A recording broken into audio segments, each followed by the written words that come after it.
Every time a new Pokemon generation comes around, we get introduced to a whole new set of brand new Pokemon, and it's always an exciting experience. You never really know what to expect, and your first impressions of any given new Pokemon can be all over the place, but it's those first impressions in particular that are particularly interesting. A lot of times you might see a brand new Pokemon for the first time, and for whatever reason, you might not like it too much. Sometimes this is because you think the Pokemon is ugly, you think it's weird, you think it's uncreative, etc, etc. However, sometimes when you dig a little bit deeper into the inspiration behind a Pokemon and its overall meaning, it does make you appreciate it a little bit more when you find out something cool that you didn't know before. And that is what we're going to be looking at today.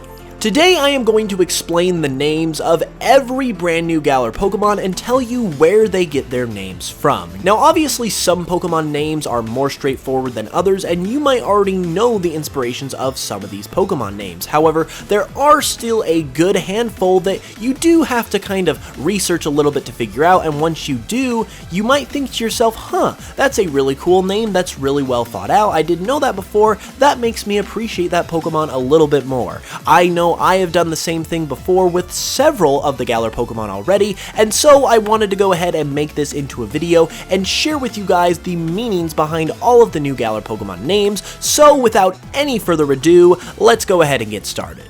Oh, and yeah, by the way, we're looking at all the Pokemon, so kinda obvious, but spoiler warning. Starting with Grookey, it's pretty simple. Groove and Monkey. Thwack as in to hit and monkey. The back half of the word gorilla, and boom as in the boom of a drum. Score as in to score a goal, and bunny. Rabbit and boot as in to boot a soccer ball, or possibly foot, the thing you use to kick around a soccer ball. Cinder and ace, which is what someone might be called if they are really good at soccer. Sob as in to cry, and bubble.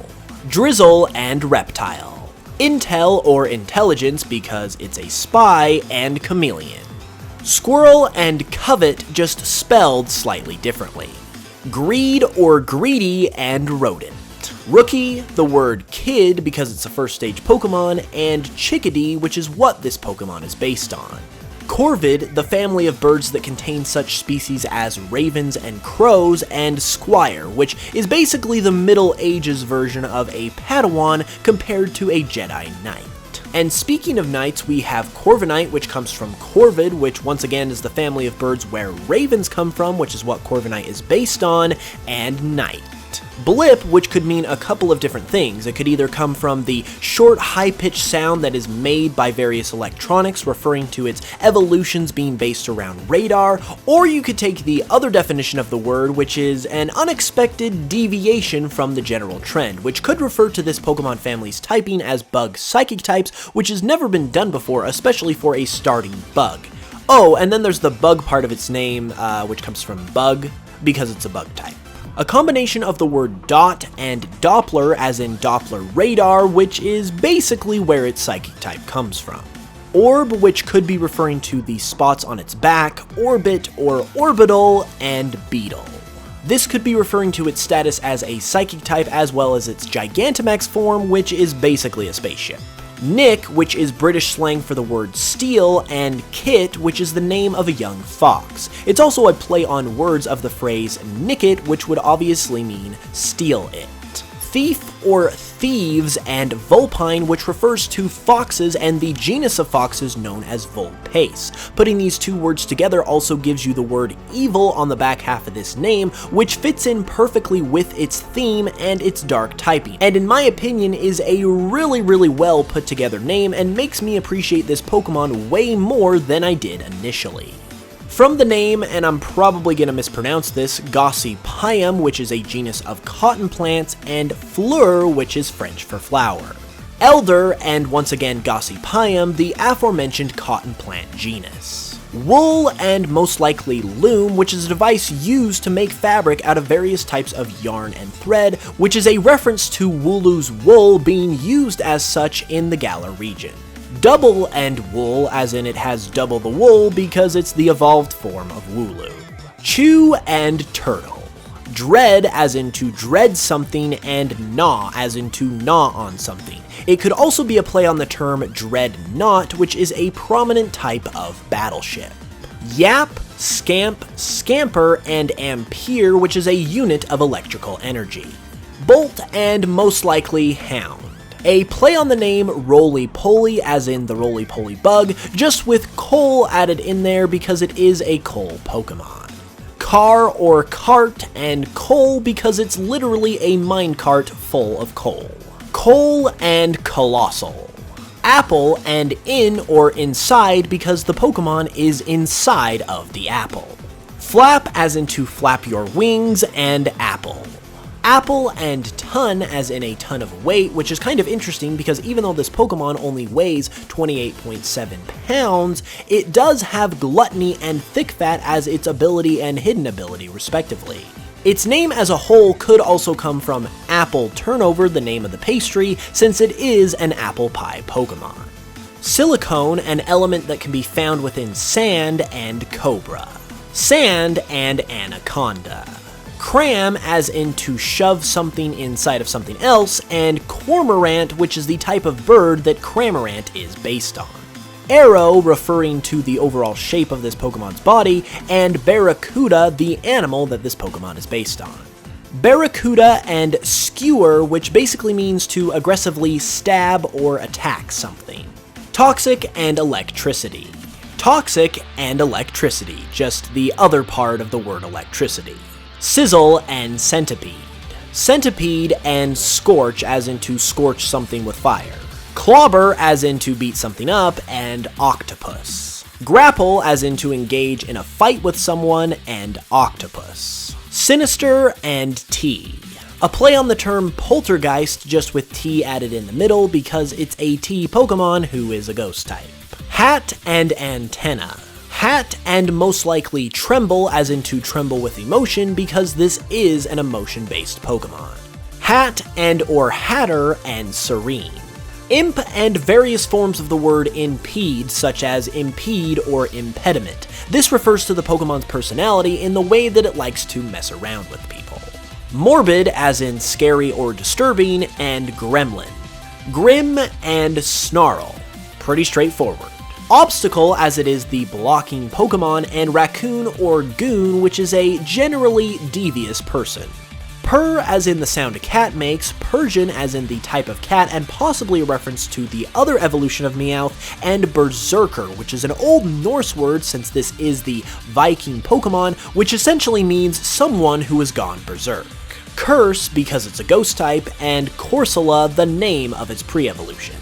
Sir because it's a knight now, and Farfetch'd, the name of its pre-evolution.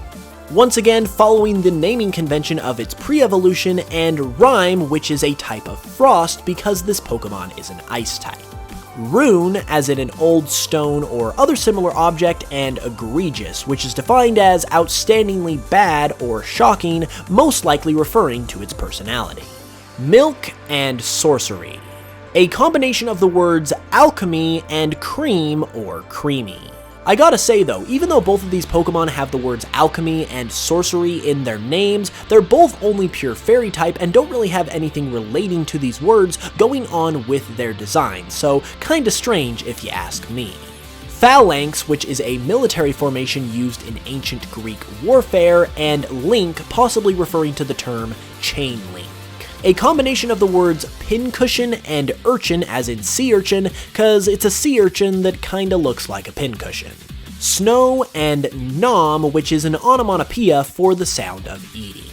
Frost and moth. Stone and sojourner, which is a word used to describe someone who only temporarily resides in a specific location. Simply a corruption of the phrase ice cube, derived from the word indeed. This is the case because this is a butler and or maid Pokemon depending on the gender, and indeed is a word that a stereotypical fancy British butler might use in response to their employer. Possibly from marmot and harapiko, which is the Japanese word for hungry or starving. From the symbol of the element copper, Cu, and infant and or elephant. Copper and Maharaja, which is an Indian title meaning great king. Draco, which is the Latin word for dragon, and Zolt or Jolt, referring to its electric type. Arctic, and once again, Zolt or Jolt, referring to its electric type.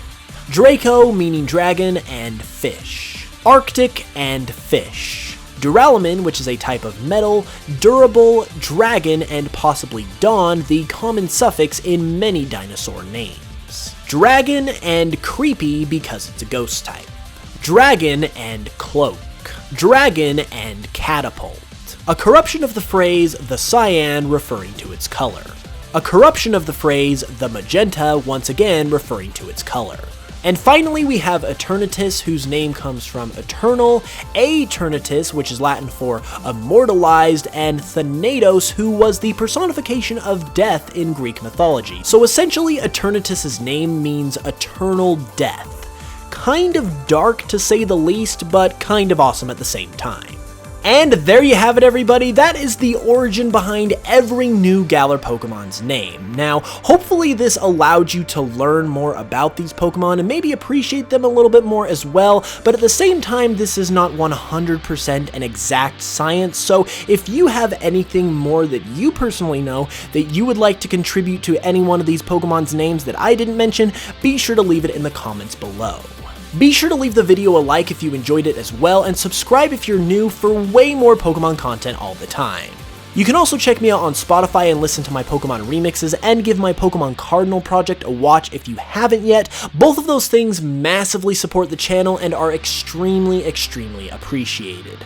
With that being said though, I'll be back on Thursday with another video, so be sure to hit that notification bell so you can know when it goes live, and until then, as always, I hope you know I love you guys, and I will smell you guys later.